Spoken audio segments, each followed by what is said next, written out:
how to add video in a website background in Wix. So basically you're gonna have to select your background and click on change background, and here you can select color, images or videos. So simply click on video, and then what you're gonna have to do next, so you're gonna have to wait until this loads up, and then we're gonna be able to upload our custom videos, or we can simply use these free templates. I'm gonna use this shiny water, and now we should have this video in our background, as you can see.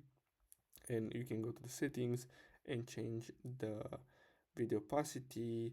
Here you can change the position, and you can choose if you want to play in a loop or not, and the speed, and basically that's all you have to do. So basically that's it for today's video. I really hope you found this video helpful. Thanks for watching.